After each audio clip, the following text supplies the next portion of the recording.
Welcome, golf fans, pursuers of knowledge in the almighty dollar. This is your golf guru bringing you the 2022 Fortinet Championship.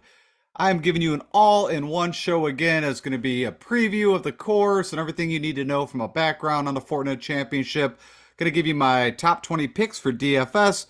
And I'm going to give you some of my favorite bets, which I actually tweeted out a few yesterday. If you were on Twitter, you would have saw them.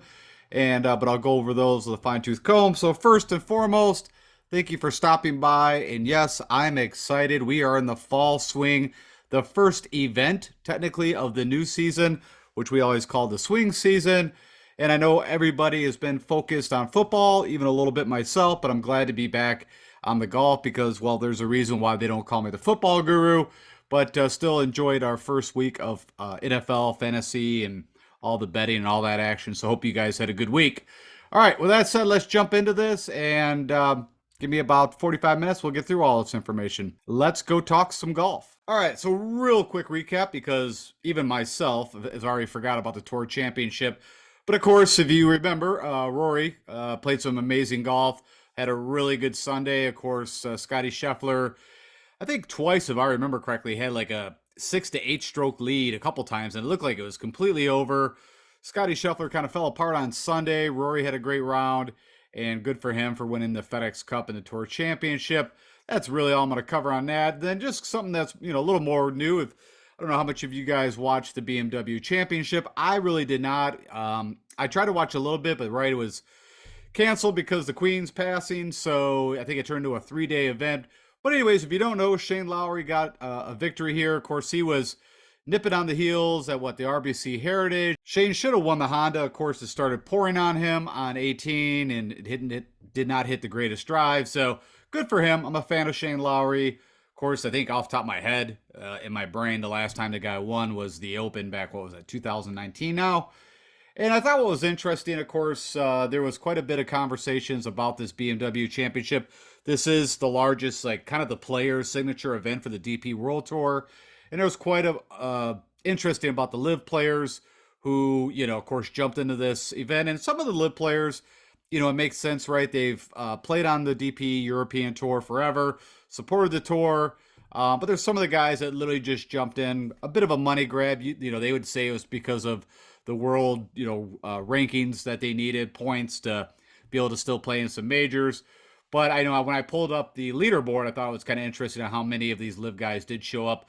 Like Taylor Gooch, you had Patrick Reed, who has played a bit on the European Tour. So, do what you meant. But that's actually the best golf that I've seen Patrick Reed play. Now, again, it was only 3 rounds. As I mentioned, they canceled, I believe it was Friday round, picked it back up on Saturday. I even believe this Matthew Pavon, I believe he is on the LIV Tour.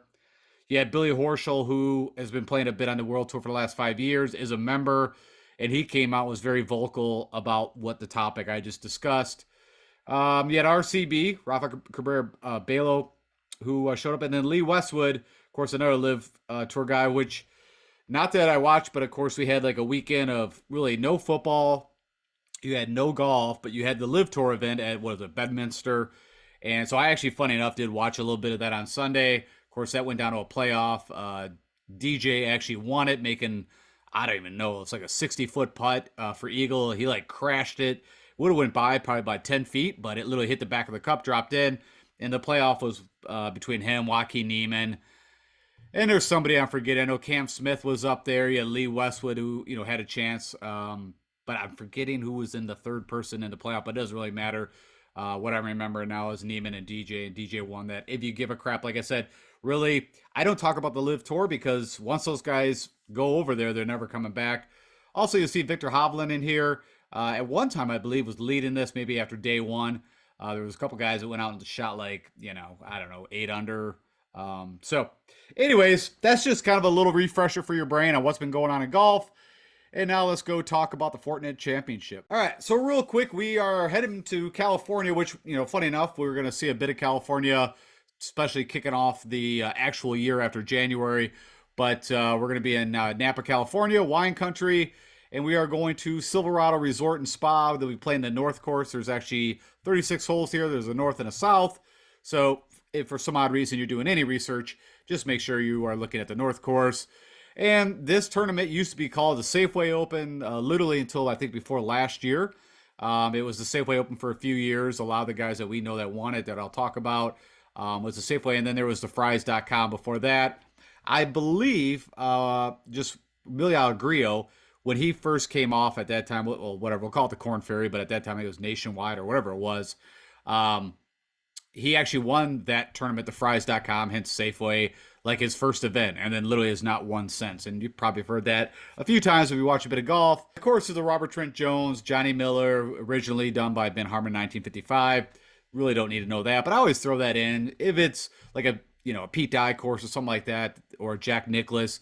We have some information that sometimes the way those courses are designed, guys do well at those tracks.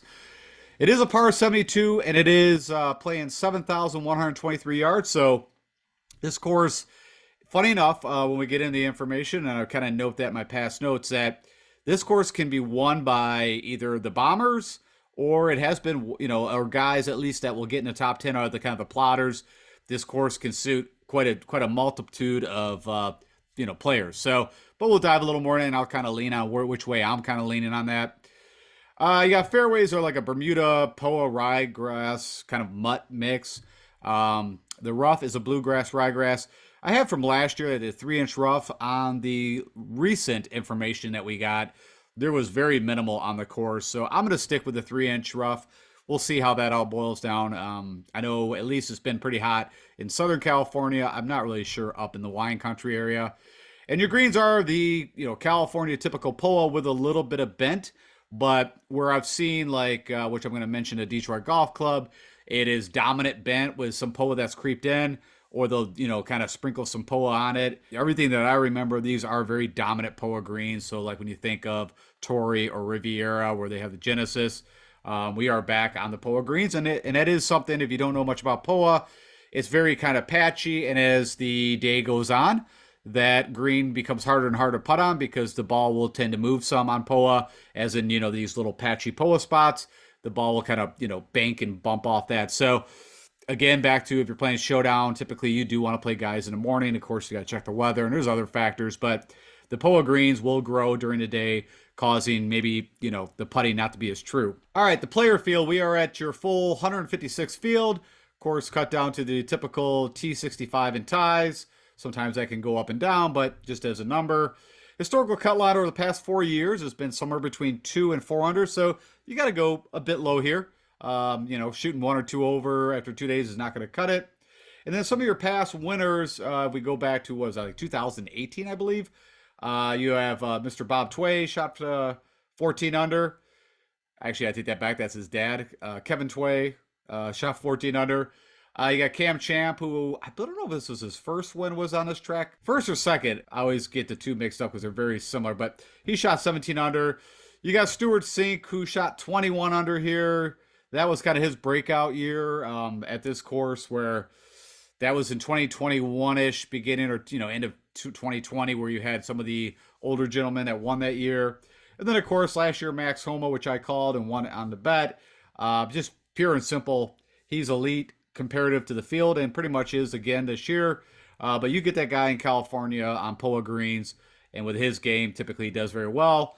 And then just a side note, Brennan Steele has actually won back-to-back wins here, 2016, 2017, and his ball striking has been really, really, really good. His putting's been horrific, but maybe he can find some form here.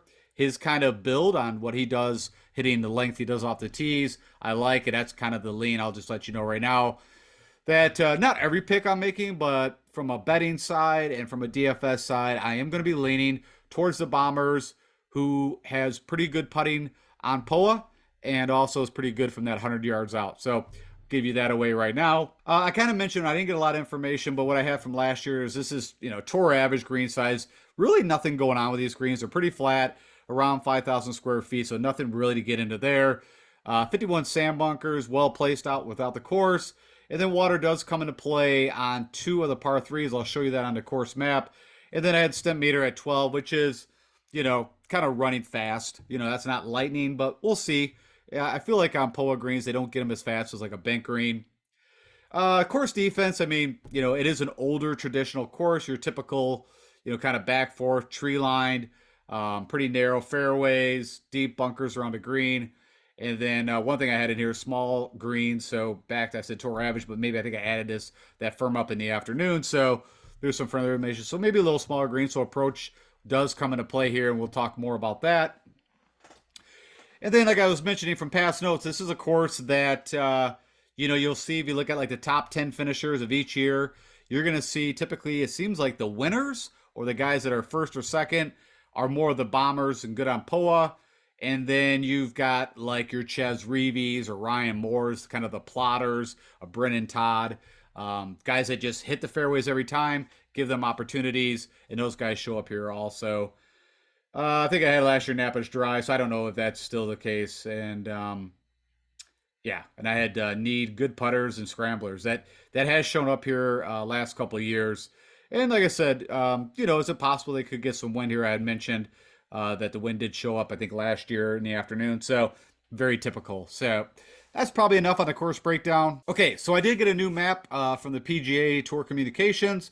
And these maps really don't do a whole lot. The only thing I would kind of reference, I guess, would be, as I mentioned, water on number 11. And then you've got water, where the heck is 15 at? Right down here, kind of hidden by all these graphics. But you see, possibly water could come to play. Looks like more on 15 than 11. But the par threes, which I don't know if I mentioned, I will definitely mention when we get to stroke game, are the defense of this course. The top 4 handicap holes are the par threes. The rest of the course, especially the par fives, are very gettable eagle opportunities. So anyways, I just wanted to make that note. And just to give you a visual, if you've never seen this course, you're not missing a whole lot. It's a pretty area, right? You're up in wine country. You're going to see a lot of the mountains. But you got to think it's these old cypress trees that kind of line the fairways. And so if you do get in there, there is that scrambling again that shows up and has shown up the past couple of years. And, this green kind of gives you a pretty good illustration that not a lot of undulation, and they're not huge. I said about tour average. I actually, would probably go to a little smaller than tour average, which again is about 5,000 square feet.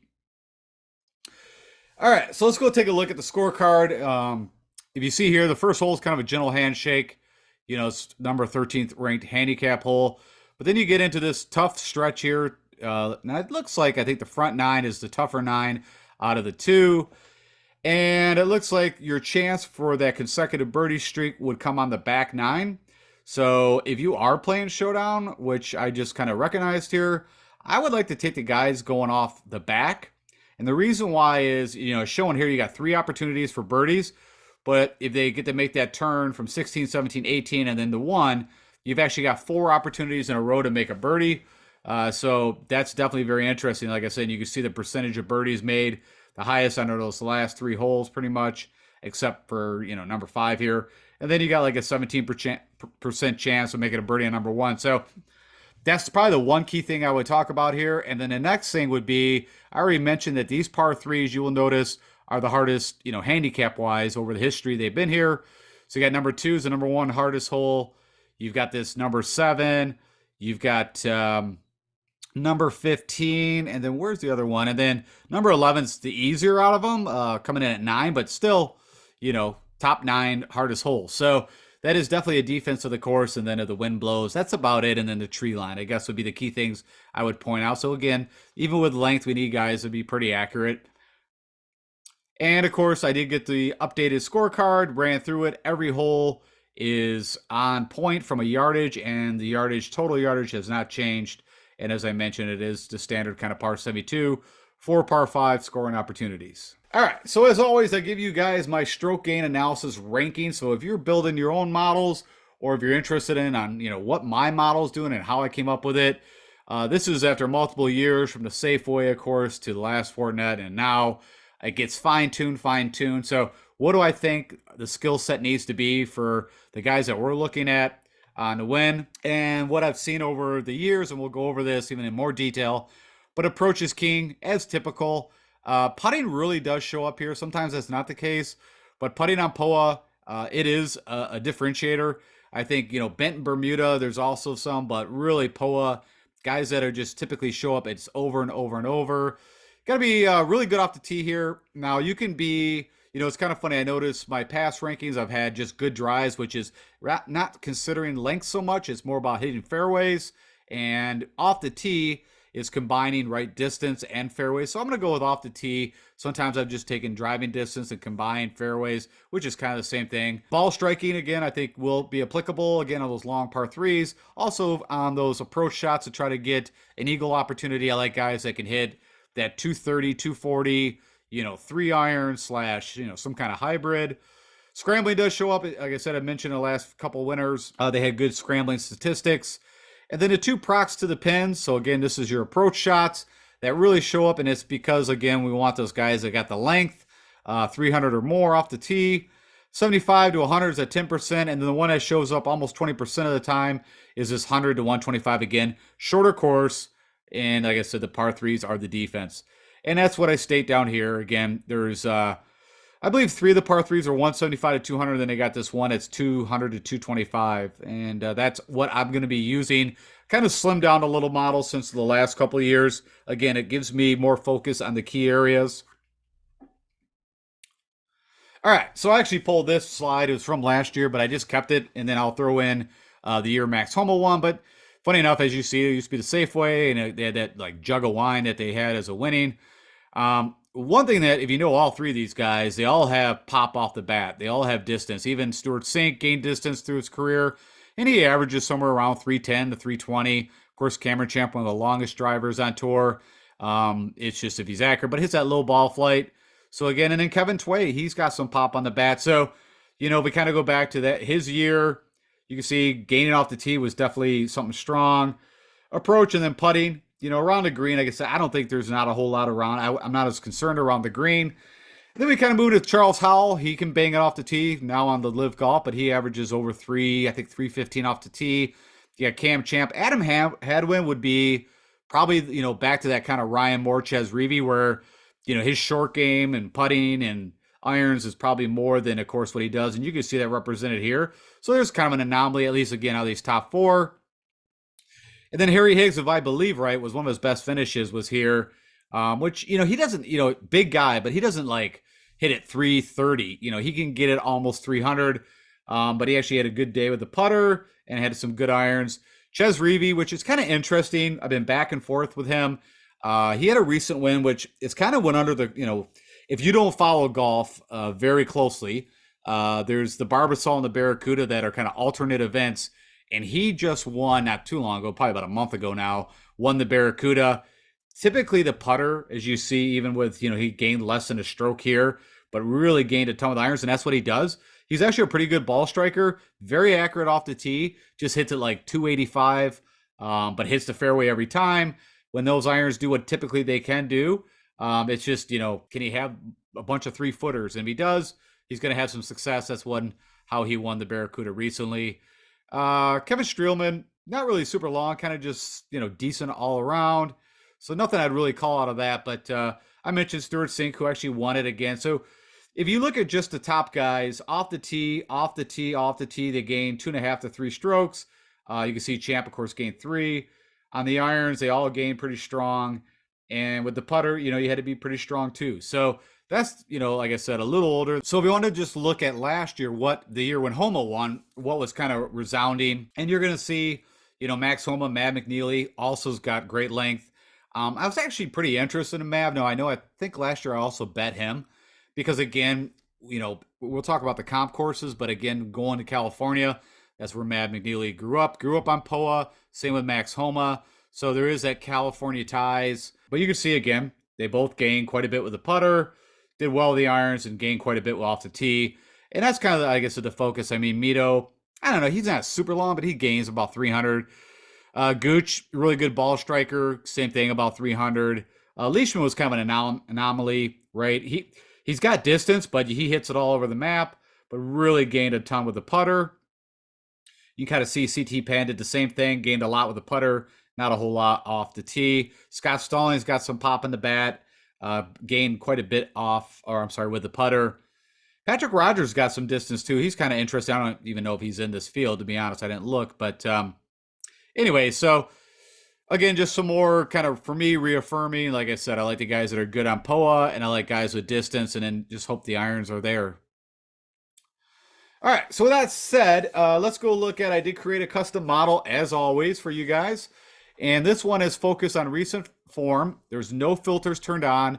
I'm just looking at the past 6 tournaments or 24 rounds of golf these guys have played against my model. And the highest ranked thing that I have are weighted would be approach, which, that makes sense, typically does. I also like ball striking here. Off the tee, I weighted pretty heavy at 20%. I got putting at 10. Those 2 proximities I talked about, I got the one that shows up about 20% of the time at 10%. I got that 75 to 100 at 5. I mentioned scrambling definitely shows up here, so I got that at 10%. Pretty much anytime you play a track that's a little tighter with the trees, you're still going to want to hit the driver. And if you can, hit it and you've only got 75 yards in, either you can hit a wedge over the tree, you can hit around it, you can punch shots. So scrambling definitely comes into play. And then those the par threes that I really do believe are, like I said, the main crux of where the guys have struggled here in the past. So if guys can handle those well, all together, you put that all together, you should have a really nice 4 days. So with that said, the guy that popped up number 1 under recent form is Taylor Pendrith. I tweeted this out. I'm still in a little thunder for my favorite bets, but he is one of my favorite bets. We'll talk a little bit more about that. You got Chris Gotterup again, who really shined, kind of fallen a little bit back, but we'll kind of dive a little more into him. But it's definitely got that distance, and is also a Korn Ferry grad from last year. Adam Long kind of came out of nowhere, and I had to dive into this. He's actually been playing some sneaky golf, and just that's the guy, like I said, he was my, whenever we get to the vacation swing, which will be coming up during the wintertime, he's my favorite, but he's shown a lot of good things. So we got to look at Adam Long, Cam Davis, right? We got quite a few guys in this event, which I was kind of shocked. I was expecting this to be a really poor field, and it's not great, but it's better than what I thought, because a lot of the international guys that are going to be playing in the President's Cup are also playing here. Of course, if you have not been following that, I can understand why, but Cam Davis is one of the guys that got picked. You got Hideki Matsuyama. There was one more in here, and I don't see him on, but Corey Connors is on that team. But a lot of the guys that are playing in the President's Cup on the international side are in here. Anyways, kind of fell off. So we had Streelman, Matsuyama. Of course, I mentioned Griot, his first win and only win on tour was here, and has been playing really good golf. You got Trey Mullinax, who I believe won the Barbasol out of the B events, which that was, I believe, his first win on the PGA Tour. But he kind of fits the mold that I'm looking at, crazy distance, just needs to get hot on those POA greens. Mark Hubbard, funny enough, also had a really nice run kind of midsummer and did very well at those events that I was just describing, the Barbasol, the Barracuda. So he's popping in a model, and I kind of like him. Kind of a little different play. You got you got Hayden Buckley, Corey Connors, Brendan Steele, Lee Hodges, and Party Marty Laird, who also is not a bad fit. It's typically the putter that'll let him down. And he also, I believe it was the Barracuda, which is the second one in Truckee, California, had a chance to win that, gave Ches Reavie a little run for his money. Okay, that's recent form. Now let's go find out, as always, now the horses for courses. Who's the guys who have done very well here at Silverado Resort and Spa? And I already kind of mentioned Emiliano Grillo, past champion. It's been a while, but he is a past champion. I guess my model shows up number 1, and that's a good measuring stick to know where my model's at. I don't have a problem with that. Corey Connors, which makes a bit of sense too, right? What he does very well is the ball striking. It's, what is he going to do with the putter? Doc Redman, I mean, this guy's been so up and down. And one of the comp courses I am using is the Detroit Golf Club. We'll talk a little more about that. But, him and Nate Lashley, who, if you go back to when Nate Lashley won his first event, in his only event, Doc Redman, of course, came in second. I believe he was an alternate too. And also fits. But again, Doc Redman typically does the ball striking pretty well. It's the putter. But sometimes when guys get on POA, I don't know if either it neutralizes or they just, maybe they have some background or feel better on those. You got Hideki Matsuyama. You got Brendan Steele. I told you back-to-back champion back in 2016-17. Stuart Sink, past champion. Ches Reavie's done very well here, and we'll talk a little more about him in a second. You got Kyle Stanley. There's Party Marty, Cameron Percy, Harry Higgs. Again, I mentioned his best finish on the PGA Tour. I believe it was a second here. I don't know if that was last year or 2 years ago. Cameron Champ, past champion. You got David Lingermuth, who's funny enough been kind of showing up here or there. You got Brendan Todd and Ryan Moore. So there's my plotters that I told you guys about. If you look at this kind of list, you'll see that kind of mix where you got the Ches Reavie, the Todd Moore, even Cameron Percy would fall into that kind of plotters where and Doc Redman, I don't know, he's kind of like right in between. He doesn't crush it off the tee, but I wouldn't put him as a plotter. All right, and then the other thing that I like to always pull up to when I do history is okay. Let's look at the past 5 years at this event, no matter if it was the Fortinet or the Safeway, and see who gains the most strokes. So it's pretty similar to what we just looked at, but this is different. This is total strokes gain versus the specifics that I was looking at with my model. And, usually you get a little better definition, but, I kind of focus maybe on the top six guys here that are, probably playable. So again, back to Ches Reavie, I mentioned, kind of makes sense. As I said, either bombers or plotters seem to do very well here. So you go from a Ches Reavie to a Brendan Steele who, hits it on average 320, 330 off the tee. People might not think of that, but he's got some bang in his bat. You got Kevin Streelman, Patrick Rogers also got some pop in his bat. You got Chesson Hadley, Tom Hoagie, right, who had his first victory, kind of kicking off the year at Pebble Beach. We'll talk a little more about that for the AT&T. I already mentioned Harry Higgs. You got Snedeker, Ryan Moore, Kevin Tway, past winner here, Zach Blair. Nick Taylor also won at Pebble Beach. And you got Matt McNeely, who almost won at Pebble Beach. Stuart St. Cameron Champ, and Mark Hubbard. So you can already guess one of the top comp courses, of course, is going to be Pebble Beach. And we'll talk a little more about that when I get to comp courses. Hey, here I am. All right. So as always, I do my comp courses for you guys. And, some people use these more than others. And there's certain times where I think they're really applicable. And there's some times where I'll tell you guys straight off that probably not the best fit. But because we're going to POA, we're going to California, it does seem to show up that some guys are West Coast swing players and kind of, show up over and over. So your best two courses I think that you can use, if you look at the American Express, right, that's split over a few courses. You got PGA West, which has got like a Quinta, which is, I think there's a Jack Nicklaus Stadium course. You got the Pete Dye Stadium course, but they're all par 72s, very similar in yardage. Now, the only difference, funny enough, even though it's in California, it is Bermuda greens, which, if you didn't think about it, it's kind of quinky on that side. But as the course plays, I think it's a great comparable. Maybe the best, as I've been stating, is the AT&T Pebble Beach, because you got those POA greens. You've got the par 72s and the short. The only problem is of course, we only get Pebble Beach. We don't get the stroke gain information from Monterey or Spyglass where they play also. It's like a rotational. So funny enough, when we kind of get into that California kickstart, there's a lot of, they play one or two other, maybe three courses, and then the last day they'll play the main course. Well, stroke gain data only gets pulled from the main course. So that kind of stinks for us stroke gain people. And then I threw in these, definitely harder tracks, but the Farmers Insurance, right? I mean, Torrey Pines, you got north and south. The north course would be a better fit than the south, but again, POA greens, it is kind of, tree lined and, somewhat similar. I believe it's a par 71 off the top of my head. Same with Riviera. So I threw those in just to get the POA greens kind of pulled in and a California thing. And then the last one I pulled in, of course, I mentioned was the Rocket Mortgage. Why? It is an old traditional course, pretty similar in yardage, and it is got the bent POA greens. So I like, and also a lot of the guys that are in this field have played the Rocket Mortgage. So I just thought it's going to kind of bring out those. And then, of course, Silverado for the Fortinet. Take that all into consideration. I'm doing this over the last 9 tournaments, spread over these courses, or 36 rounds, however you want to look at it, against my model. And number one comes up Max Homa, which for me, no shocker. Whenever we get to the West Coast, Max typically shows up. Funny enough, Matthew Neesmith, maybe a little more shocker. Russell Knox definitely was a shocker. And I even clicked in and looked into Knox. We kind of know his putting is typically his Achilles heel.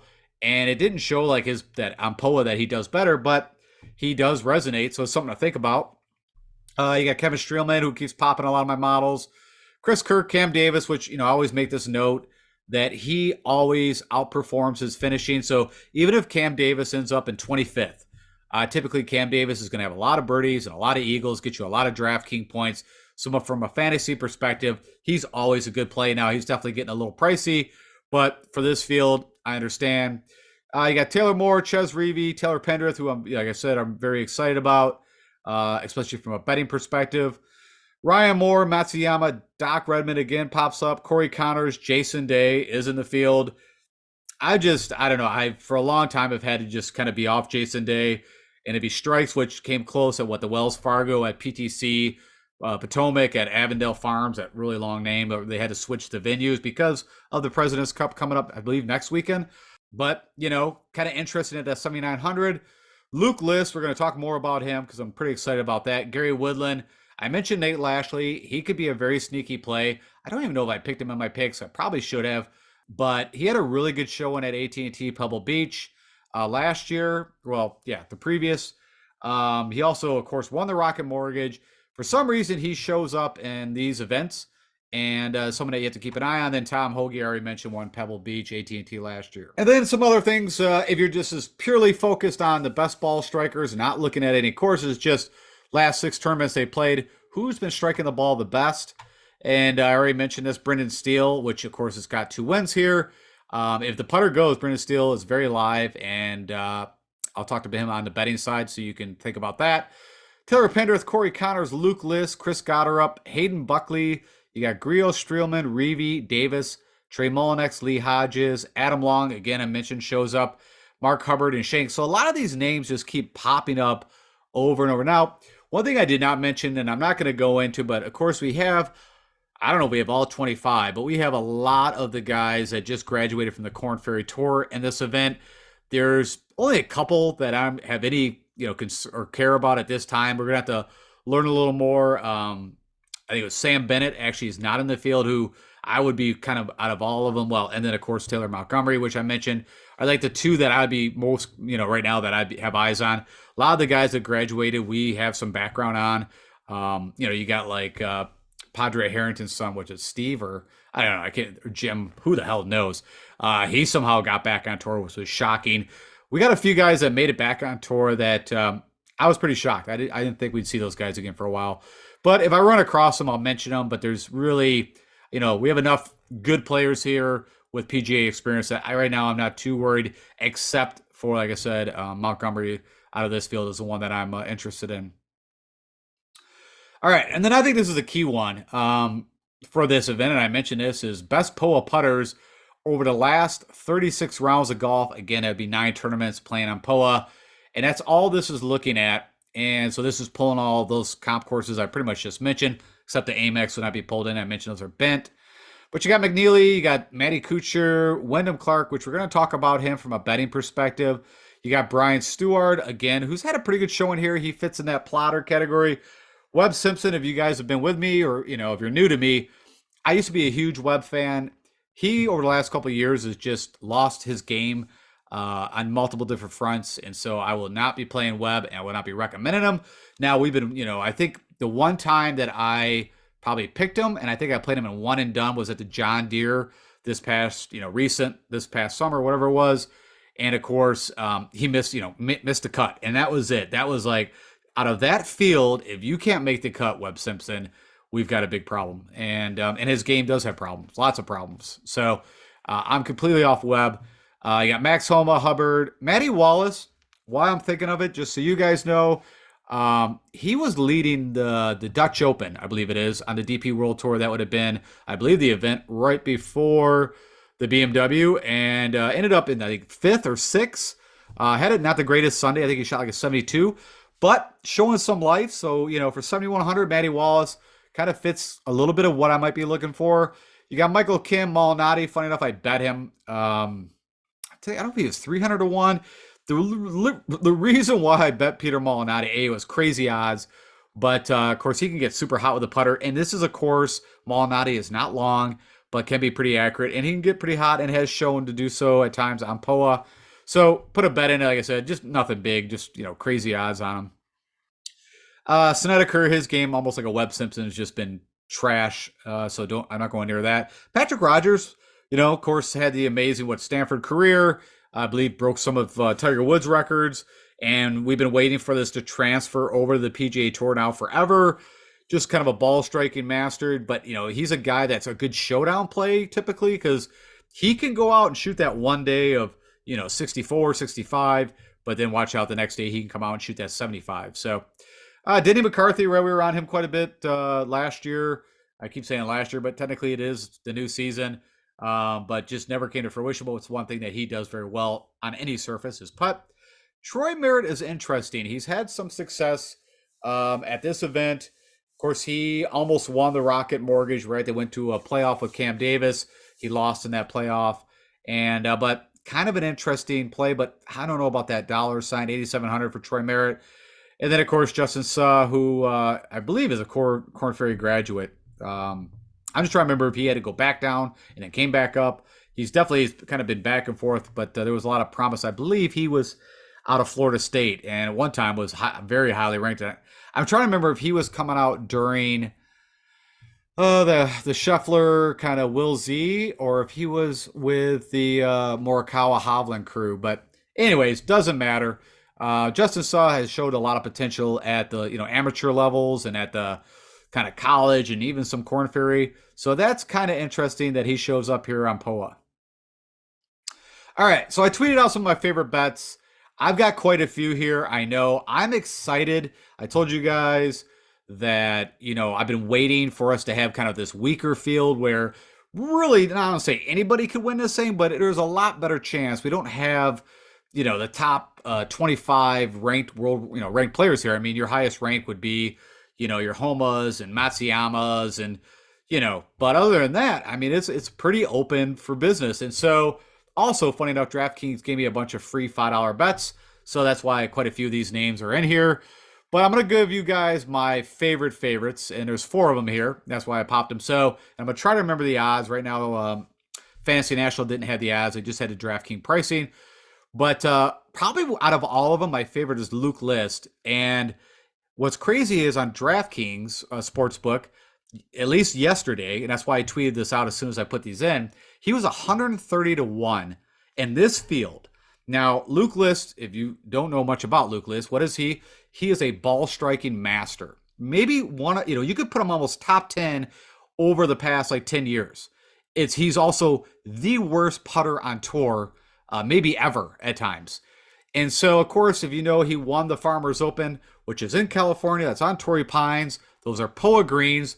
He actually gained strokes with the putter, won that event, and we are back on POA greens. And I want a guy with the distance and the irons he's got. I think go look at any other site, at least yesterday, even on PointsBet, I think he was 40 to 1 or 50 to 1, nowhere near the odds of 130 to 1. So if it's 100 to 1, please put a couple bucks on it for me. You'll be very happy. Even if he doesn't do it, or maybe put him as a top 5. But I in this field with his skill set, I think he's got a really good shot at doing something.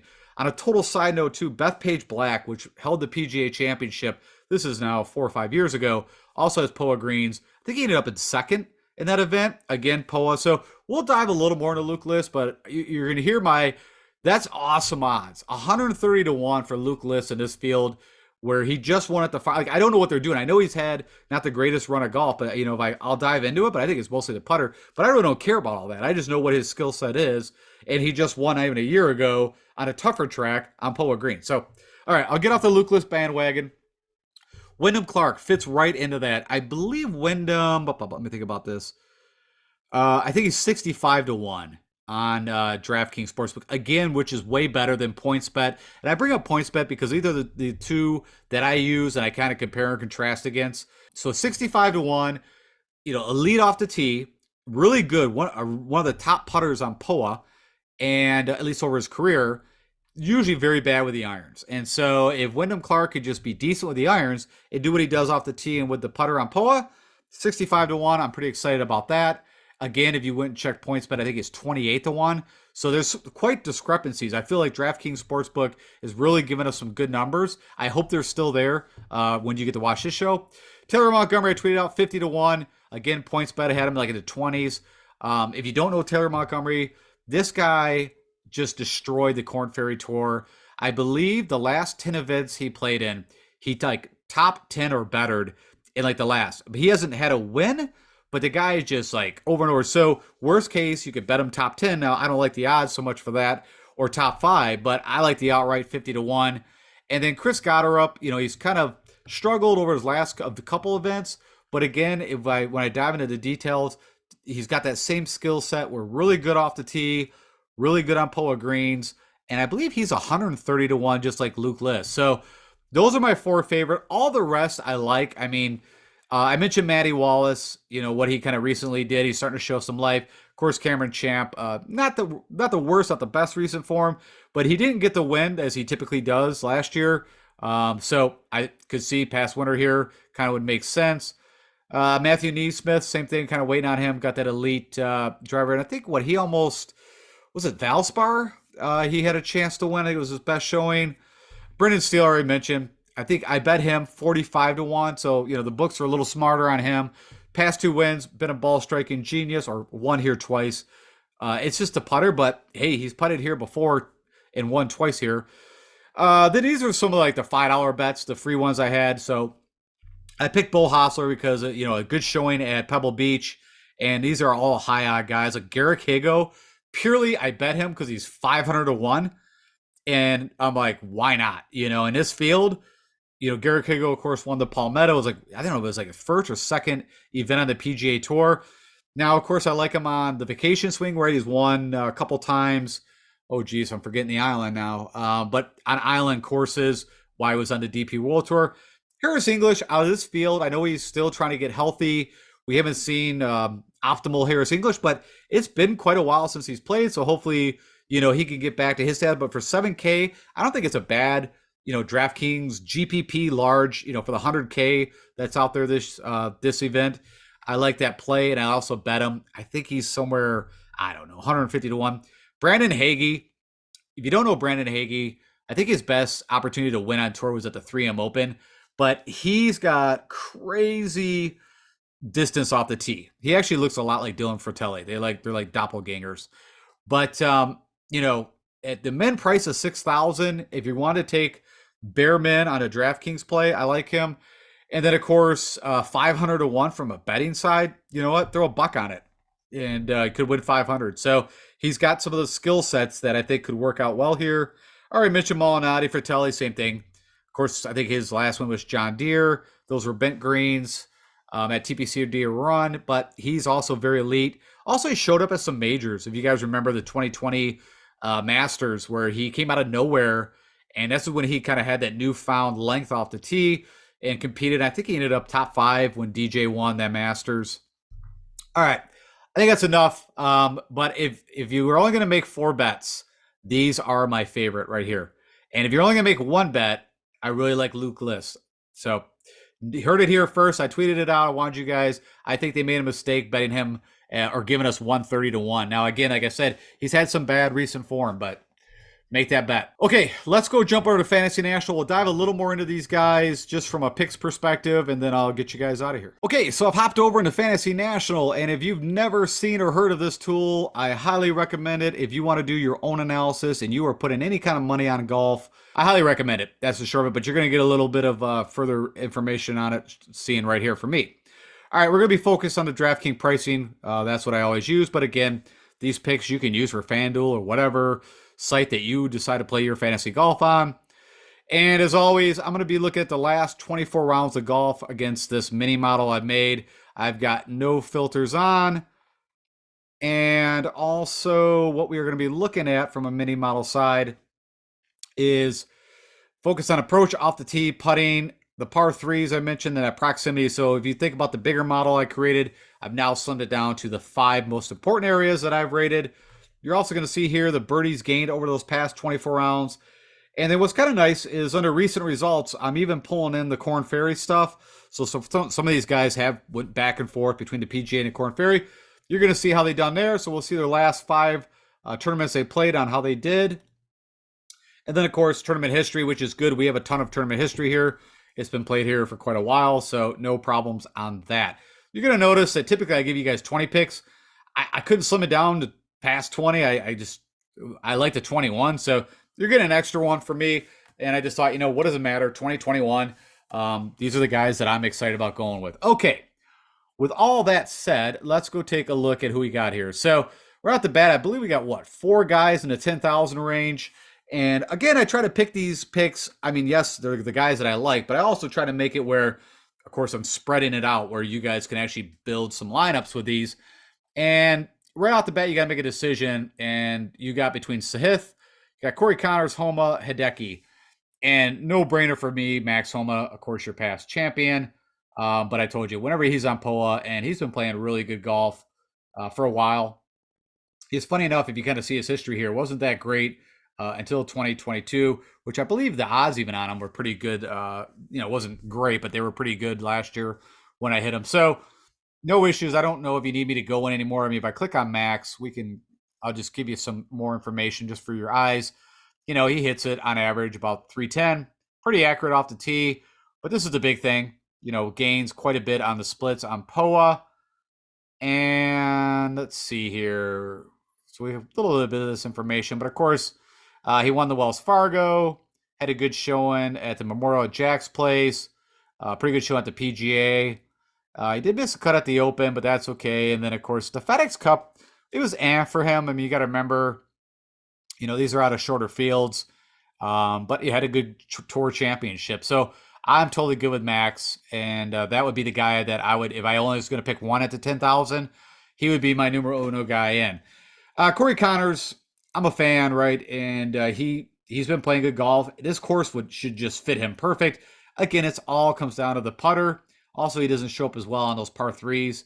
I actually took, funny enough, the one that's 200 to 225 because I look at it, if you're good from that distance, you're probably pretty good from 175 to 200. So that was kind of my thought on that. If you're asking, well, why didn't you, there's three of them between 175 to 200. That's the reasoning. But you can see ball striking master and pretty good from that 100. It's just whatever the putter does. You can also see pretty decent, a bunch of kind of top 20s at a T5 at the BMW. Not the greatest tour championship for him. Not too bad of a tournament history here. And let's go look at his splits. I would guess he's negative on every putting surface. So it is showing POA as his worst.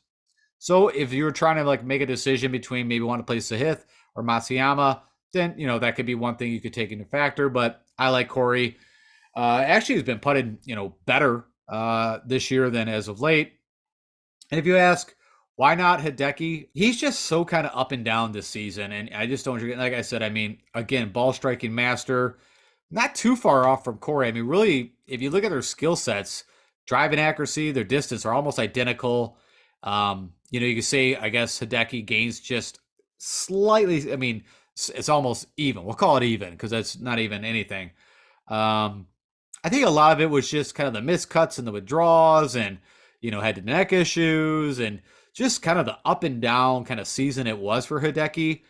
But no reason why he could not go out and win this thing. I don't know why, but I like Hideki kind of on Bermuda, funny enough, even though, of course, he's won the Masters on bent. But I guess maybe the Sony where he won, I just kind of keep thinking that I'd rather play him on Bermuda, but that's just my own. All right, Sahith. I just think it's too much money for Sahith Theegala in this field. That's the short of it. He also can get wayward with that driver. Of course, he had a couple opportunities to win, and now I'm blanking. I mean, I know he had waste management. I think it was 17 he put in the water, and I feel like he had another one not too long ago. So he definitely is nipping for a win, but not for me, not this one. But you could make an argument for sure. I like I said, the top four guys. I guess you got to make a decision, and I'm going with these two is where I would land.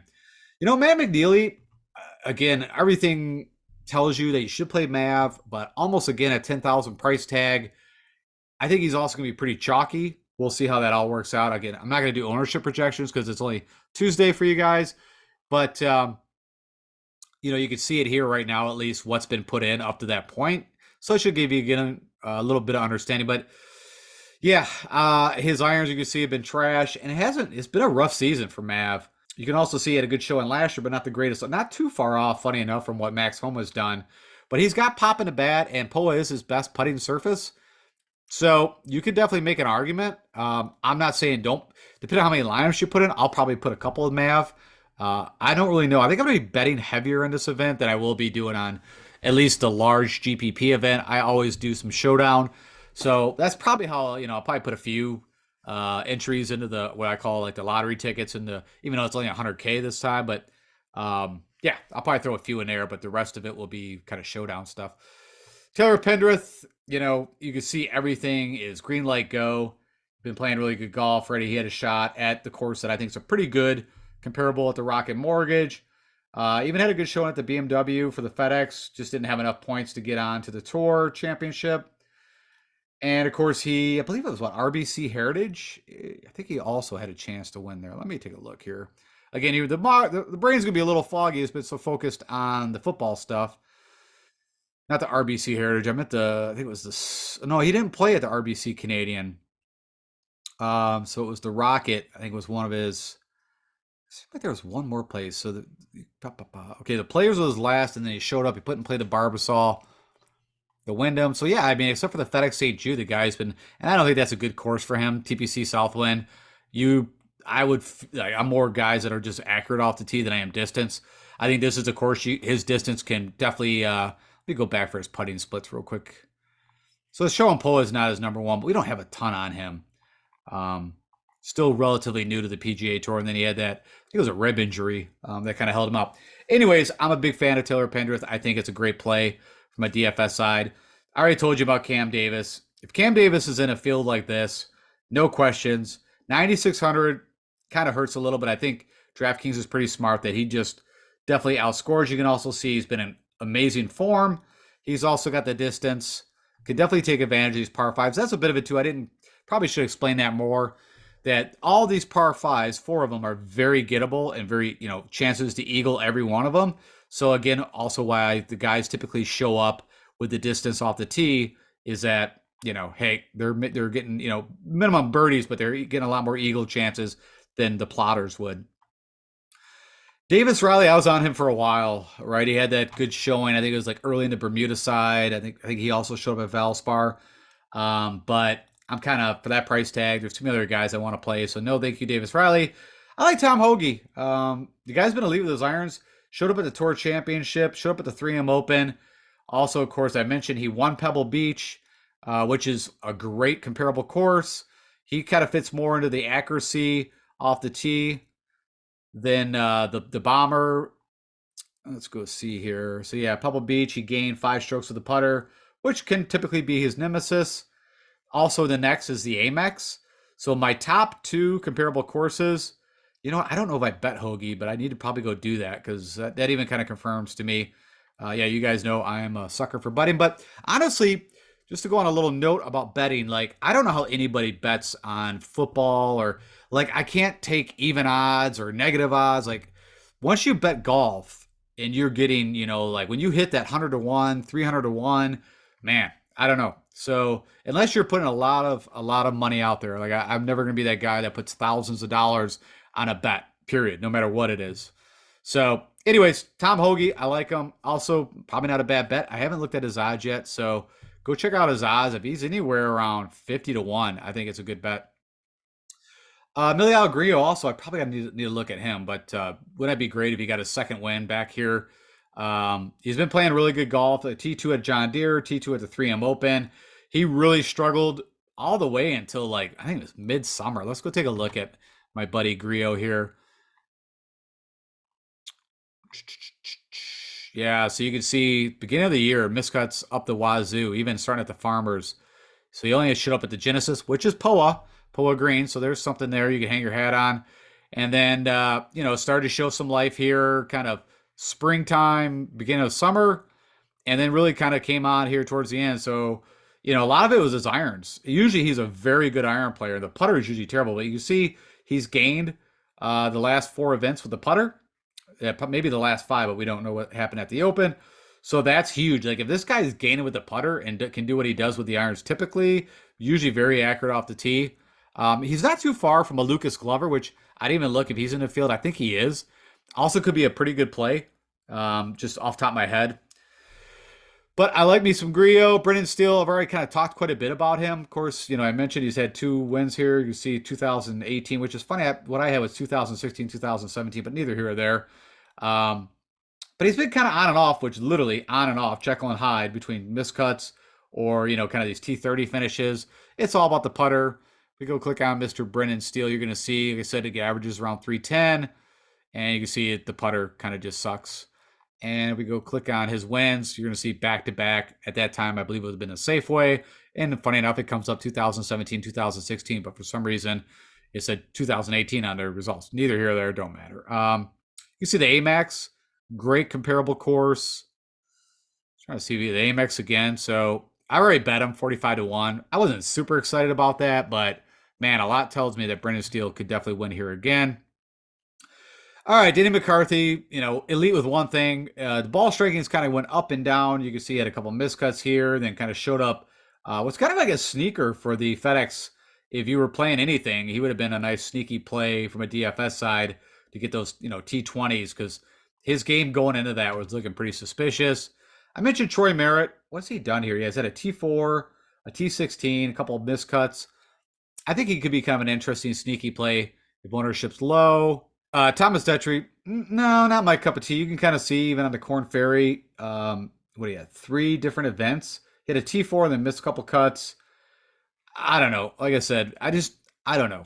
I think last time I really watched Thomas Detry, to be honest, play golf was at the Olympics, and he didn't do crap there. So not a whole lot. I really like Taylor Montgomery. You could see very elite, and I don't know where this is pulling because we don't have stroke gain data that is pulled in from the Corn Ferry, but you can see what I was talking about, his finishes here.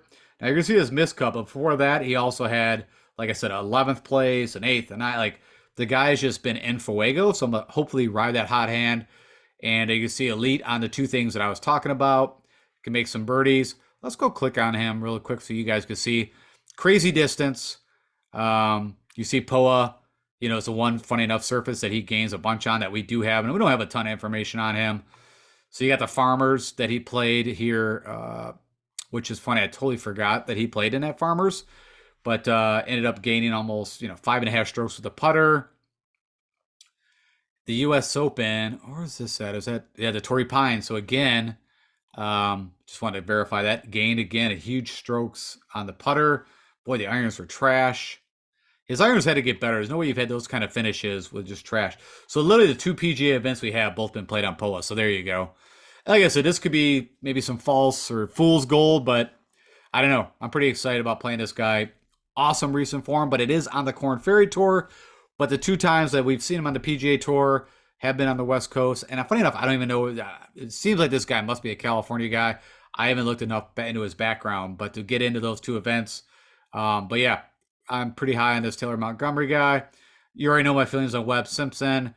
Trey Mullinax, there's the Barbasol win, his first win I mentioned not too long ago this past summer.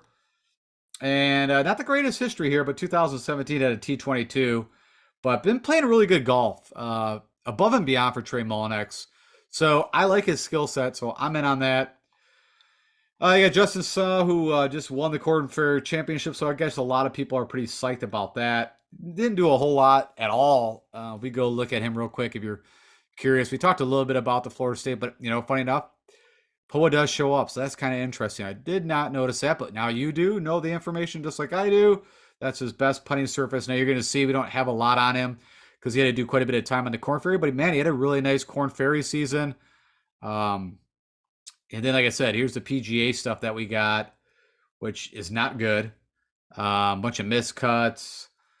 So the Farmers, there he gained on POA. Shriners, I believe that's Bermuda in Vegas. Let's go see some more stuff. He gained again on POA at Pebble Beach. The 3M is bent at TPC 10 Twin Cities. But, man, he really struggled on the PGA Tour. Was honestly, the nicest way I could put it was total trash. But, hey, if you're going to play Taylor Montgomery under kind of the great recent results on the Corn Ferry, strong on the few POAs that we've had, I can't really tell you not to play Justin Suh, but for some reason out of the 2, I'm going to go with Montgomery. Maybe I'll sprinkle in some Suh. Alex Noren, I don't know when to play this guy. Hits that crazy fade, got that crazy practice swing. Yeah, not for me. Let's go take a quick. I didn't even look at him. It didn't even register to play this guy, to be honest.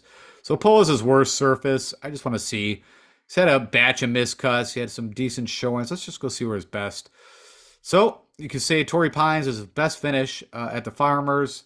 Funny enough, did all of the irons. Actually lost strokes, so we can't even make anything on the POA. That's bent. That's Bermuda. Northern Trust. I believe that's bent. Yeah, Liberty National. Let's go do this again real quick. I'm just kind of scrolling through. Yeah, I don't know. I can't play him. I'm not going to play him. Gary Woodland, kind of interesting, right? Of course, he won the U.S. Open at Pebble Beach, right? If I remember correctly, is like I said, the golf brain is trying to keep firing up. Set a T9 way back, so I don't even go a tournament history. Been playing pretty good golf. I mean, he played the Genesis, the U.S., FedEx St. Jude. Didn't have enough to keep moving on, but missed cuts there. I mean, I don't know. I've been kind of off on Gary Woodland for a while, right? He also had some injuries that he was dealing with. He's had some spikes. So if I remember correctly, we were waiting for him to kind of maybe pop through and get a win in that Florida swing.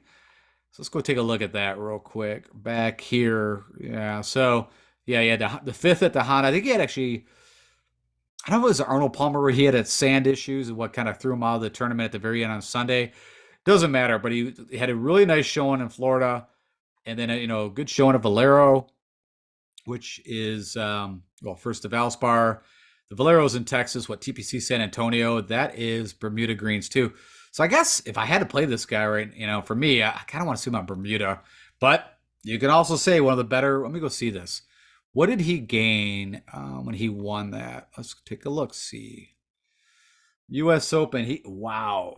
So he gained 7 strokes at Pebble Beach with the putter. Went in Fuego with the irons. I mean, it was a great showing. It was back in 2019. Yeah. Anyway, so I don't know. You can hang your hat on that. He's got the length, and has showed one more time. I didn't look at his putting splits. So none of them, funny enough, Poa is showing up as his worst. So I don't know. I'm not playing Gary with him. I'm going to go to Wyndham Clark. Probably not too far up, but I know Wyndham Clark actually can gain with the putter on Poa. You can see, like I said, his 2 elite skills off the tee and putting. Irons suck. But you can see this 100 to 125, though, is actually good for him. Not too far off from our buddy Mr. Pendrith, who kind of does the same thing, right? Where is he at? So yeah, that 100 yards, that's what he did at, I think it was a Rocket Mortgage, off the tee, showing up number one. So that's kind of like I said, I'm telling you guys where I lean. I'm kind of going with the Bombers, good from 100 yards, good with Poa. And we'll see how that all works out. It's in the past, it has worked out well. You can see gains almost a stroke on the field when he's putting on Poa. So that's where I'm going. Jason Day, no thank you. I don't know, dude. I'm terrified you'll WD on me. You'll be like leading a tournament after 2 days in WD. So no. Chris Kirk, kind of throwing him in the mix. I would put him more in a plotter kind of stand, but he's doing a lot of things. He's really kind of had the ups and downs. I'll never forget. I was all in on him at the RSM where I think Taylor Gooch won last year, and I think he literally missed the cut. Like I was just floored by that. So that's where you can have all the analysis and everything tells you something, and then the guy just like I said goes out and missed a cut. So he won there in the past at the RSM. I mean, the guy just lit up the RSM every time he played there. And then literally, I'm just on a little bit of a bitch fest. There you go, miscut. And I guess it was the putter. I mean, he didn't do anything great. He was kind of just average, but the putter let him down. And that can happen. Chris Kirk is not the best putter, as you can kind of see here. Bent seems to be his best surface, but I kind of like his game. And for 7,900 in this field, I'm kind of on that.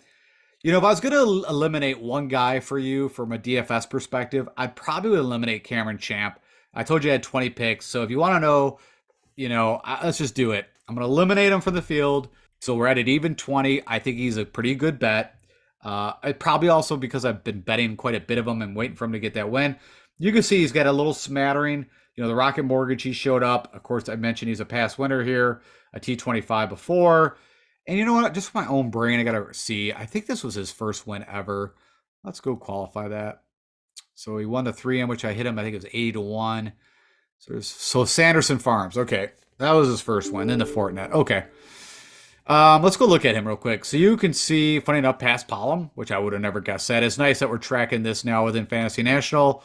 The guy's not a good putter, but like I said, I mean, he's won here before. So you could say, his putter kind of heat up. I think Dean Burmeister, funny enough, when I was looking through draft, I think he's already pulled out of this tournament. So if you had some reason you were going to play Dean, don't do that. He's a WD already. Andrew Putnam, kind of sneakily, he's been playing really good golf. I mean, you can see a T23. I mean, this is in the FedEx. Had a good showing at 3 a.m. and has pretty good showings here. So I think if you're looking for that condom kind of safe play, I think Andrew Putnam could be your guy. So it's kind of against my grain. Not that I think he's got a little pop in his bat. No, nope, he's a plotter. So pretty accurate. I thought he might have a little more than that. But you can see pretty good putter. He kind of fits in that, elite putting skill. So if the putter doesn't go, he can be in trouble. That's kind of his elite. You can see kind of on and off with everything else. Let's go see where he's done his most. So makes sense. TPC Southwind. Again, Sony, which is a Wailea, is a very kind of plotters tight course. Charles Schwab. But this is a course that could fit him. Pebble Beach, it is a short par 72. So I like Andrew. Taylor Moore have been playing some, nice golf. He also kind of outpunches his weight from a scoring perspective. I like him from a kind of a showdown also. So from 7,600 in this field, give me some Taylor Moore. I also think, so he drives over 300 yards, pretty accurate. Also, POA is his best surface. So that's why Taylor Moore is put in here.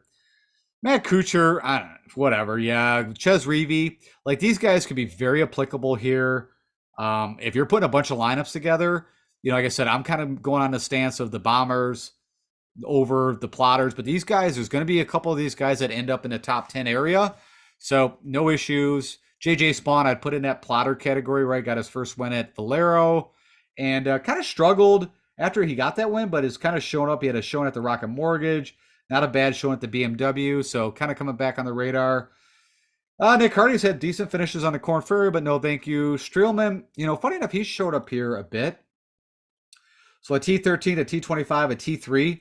So, not the greatest recent form, except if you look at the Barbasol. But 7,500 could be interesting. Like I said, Adam Long. So maybe this is why. So he WD'd at the Wyndham and then missed the cut at the FedEx. But before that, he was playing some solid golf. I'll go click on him. He's made 2 out of 3 cuts here at a T23. Let's go take a look at Mr. Long, because I would have never guessed that he would come up on my radar. He, like I said, he's pretty accurate, pretty good ball striker. Typically kind of shady with the putter, but you can see gains almost a half stroke, we'll call it, with the POA. And this is what I was looking at right here. Just pretty nice season. A 16th, a 13th, a 25th, a 21st, a 35th, a 15th, a 12th, a 35th. Maybe not the best start of the year, but really kind of pulled it together. 7,500, Adam Long. Why not? I kind of like it. Stewie Sieg past champ. I don't know. I think he had a pretty crappy year for him. And so I'm just kind of like, no. David Lipsky, I think, if you're looking for that upside play, which, I really hate, yeah, I'm looking for an upside play, but I don't know. For 7,400, I don't know. I'm not a Lipsky guy. Right, he came out the Corn Ferry Tour hot as hell, and I also think he played a little bit on the European Tour. I always get this guy confused. Let's see here. Where's his best showings? So I think that's at TPC San Antonio, where they play Valero, or at least it says it is. I think I ran across, yeah, Canyon Oaks. Just kind of one Palmetto. So there's the Amex. I mean, you kind of reach Fortinet. I don't know. You can make an argument, but I don't know. You got to make a stand. Same with Stefan Jaeger, right? So here's some good examples of guys that lit up the Corn Ferry Tour, then came on the PGA Tour, did absolutely crap. Michael Glickich, funny enough, the Canadian, I just kind of noticed what he's been doing on the Corn Ferry, and he kind of started to show up a bit on the PGA. You can see he's made the cut every time here. Doing well on my model, ranked number 10.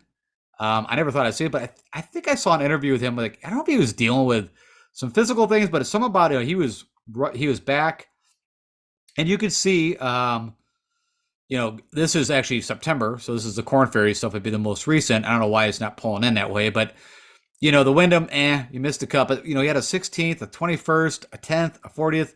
Like, the guy was putting together some golf. The putter started to kind of click in. I don't know, for the price tag, I think it could be kind of a sneaky play on DFS. Why not? Knox, I kind of had that discussion. He was showing up on my model. Kind of pops a little bit here from a turn. Let's go take a look at Russell Knox. And I got to get going on this, kind of stretching this out. I'd put him in your plotter camp. Like I said, bad putter usually. Why were you showing up so much? OHL, the Honda. So like I said, I think I'd rather play him On the Bermuda side is where he really popped. I guess AT&T's had a showing to Fortinet.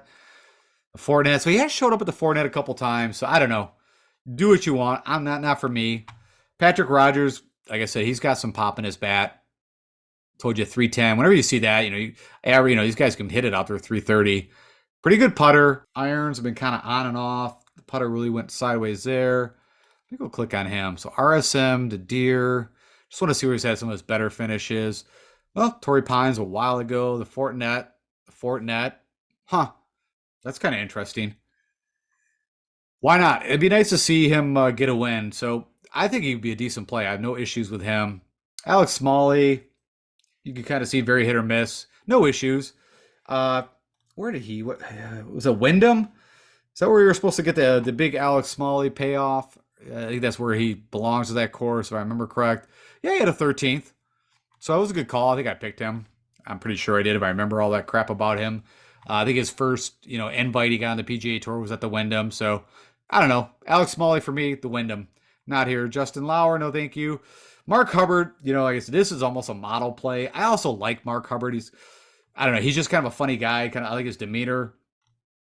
On that note, I don't know why I just thought of this. Of course, we talked a little bit about the Live Tour, but of course, everybody saw that Cam Smith, of course, pulled out with it. That hurt, and that's why you're saying, Cam Smith, as you guys, whoever's been following me for the past few years, my favorite player on the PGA Tour by far. And that I'm not gonna lie, guys, that almost put the gut blow to me to kind of just stop doing this. I mean, not that I would stop, doing fantasy and betting here and there on golf, but man, that stunk. Neiman too. I didn't like that, but I mean the rest of it, Tringali, making the move over whatever.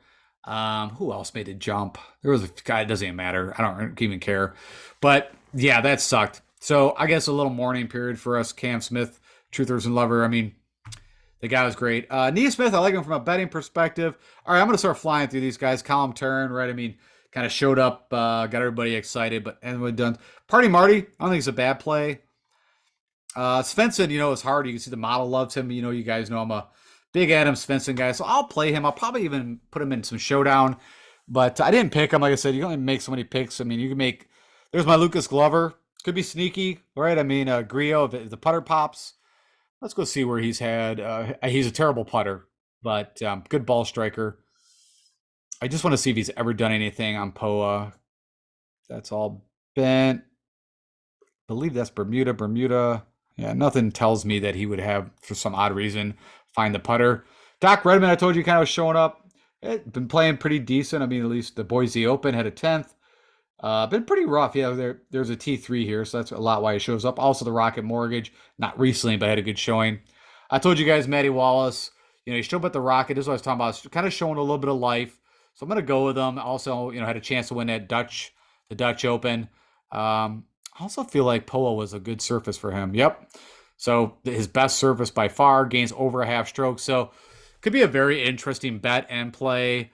Got her up. We were all very high on him for a bit there. We all got excited, and then he kind of has fallen back. But the guy just crazy distance, and POA is his best surface, and that's it. That's all I'm going to tell you. That's what I'm going with. Ricky Fowler. Craziest thing was again, and not to talk too much about Liv, but that he did not make the jump, and I don't know what they offered him, but why I'm guessing, this is my own theory, is that you've got his buddies Jordan Spieth, Justin Thomas, and then you had, of course, Tiger Woods put his arm around him. Right, they went to that meeting, and I think Ricky. I mean, they know, if you think about the two more popular guys, even though maybe not the greatest golfers now, but Ricky Fowler and Phil Mickelson, like that, and the Tiger Woods, of course. But I'm saying, like, the next guys down. I think they really wanted to keep Ricky around, and good. And I have no issues with Ricky as a person. I think he's a great person. His game, from a perspective of trying to figure him out, it's been probably horrific for him, and he's handled it with amazing grace. So I know at times I give Ricky a hard time on this show, but I'm glad he's still on the tour. I'm glad he didn't go to Live, but for a while, right, it was like done. It was like done deal. He was going. All right, I told you Harris English could be an interesting bet. The Hoff, right? This guy, man, in Texas, right? He had the showings, and brutal year. But you could literally put Charlie Hoffman and Harris English kind of on the same kind of page right now, where they both, if they strike, could do pretty well. And you could see The Hoff showed up at the Rockets, so you can be kind of a sneaky play. You kind of get that differentiated. There's my buddy Luke List. Ownership right now is showing a little higher than I would expect, but I think it's great, and he should be marked. I'm marking him. I don't know why he was not picked. I'm definitely playing him. I think I've literally only put 3 entries in so far in a large GPP, and I think he's in every one. And that could go terribly wrong, but from a GPP perspective, whatever. Will Gordon. This is interesting. You're going to see he just won the Boise Open not too long on the Corn Ferry. This guy, if I remember right, he ended up like 3rd. So he's got crazy distance. He's good. He's California, I believe. Poa, I needed to pick this guy. I missed that. Let's go look at this real quick. Oh, it was the Travelers, was the tournament that literally, I believe, secured his like card. And maybe even got him. I don't think it got him into the. It doesn't. I don't remember now. The FedEx Cup stage. It's been a while, but you probably never heard of Will Gordon. But the guy he fits my bomber Poa fit. So just I'm gonna click him too. I'm gonna play him. I noticed that he graduated from the Corn Ferry and made it up, and that's one of the guys I want to talk about. Bo Hosler from a betting side, I thought it was kind of interesting. Austin Cook, I picked him. He would fit more kind of your plotter camp, as you see, not very long, but does good on Poa and actually put together some decent golf. I mean, maybe not very, but had this little stretch here. I don't know. I was just looking at the price tag for an Austin Cook. This kind of feels like an Austin Cook course. Pretty low. So if you need a guy into 6,000s. And Bobby Shelton, he won the Pinnacle. If you guys been doing this for a while, you'll know Bobby Shelton, when he came out, man, he was highly touted. Also, you're going to see gains on Poa. It's got, what is he hitting? Yeah, got some nice pop in the bat. And it has some experience. Had a good showing at the 3M, the Barbasol. As you can see, kind of a Greenbrier. Wow, that's at the old TPC White, which is gone now. The Honda has some showings. So, I mean, the guy's had some decent showings, but I mean, he was highly touted.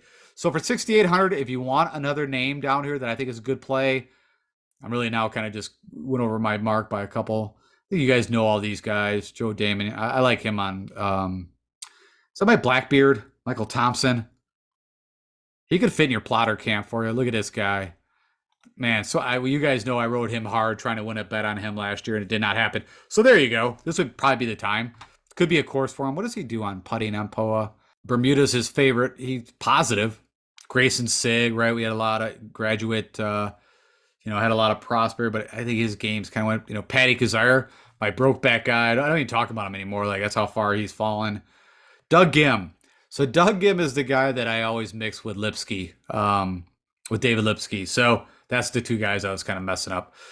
All right, Nick Taylor is also one at Pebble Beach. I already told you I bet Molinati. Nate Lashley, I think it's a sneaky play down here in the 66. I would go with that.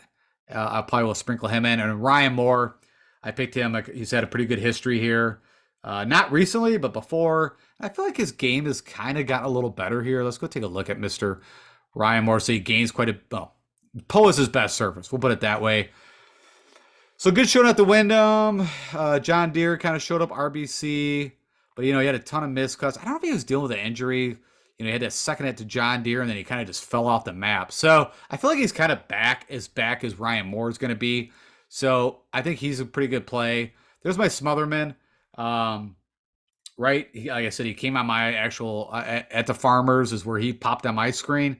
So, couldn't, I don't know. I'm not picking him, but couldn't kill you for it. And then you're going to get a lot of these guys. I mean, you got a lot of the, just the low, the armors. I mean, literally you could put a lineup together of, Kelly Craft, funny enough, has been playing some decent golf. And with one of those $5 free bets I threw on there, I think he's like 300 to 1, whatever he is. Just could happen. Why not? All right. I think that's enough. I think you guys got plenty of picks, plenty of information to, really kind of wind out your DFS plays. And let's go jump over and kind of wrap this up for you guys. Okay, so that is it. You guys got the preview. You got my favorite bets. You got a lot of different opportunities from a DFS side on who to play. If you do me the honor, especially if there's some odd reason you are starting to get into the golf right now, which I doubt, but if you are and you like what I do, click that like button, share with anybody else. And if you're not a subscriber, would love for you to subscribe. Now, when we get in the full season, when I say that as kind of the start after January, I do more shows. I do deeper kind of analysis. I mean, it's kind of, I also do kind of the before the lock show, but for right now, throughout the fall swing, I'm just going to be doing kind of one show for you guys, get you all the information you need. Hit me up on Twitter if I can help you, as always. You hit me on YouTube comments or on the Twitter sphere and ask me any questions. I keep a kind of an eye on it, give you my opinion. If it's lineups, if it's, a bet, whatever it is, I'll give you my opinion for what that's worth. All the best of luck to us, and hopefully the Bombers and the guys good on POA will work out this weekend, and hopefully we get a long shot bet. Even if somehow I don't hit it, I'd just like to see a nice big long shot hit for somebody. All right, guys, enjoy the golf and enjoy week 2 of the NFL season, and I'll talk to you guys next, well, I don't know if it's the President's Cup, might be a couple weeks, but the next event, I will be here. All right, talk to you guys later. Bye.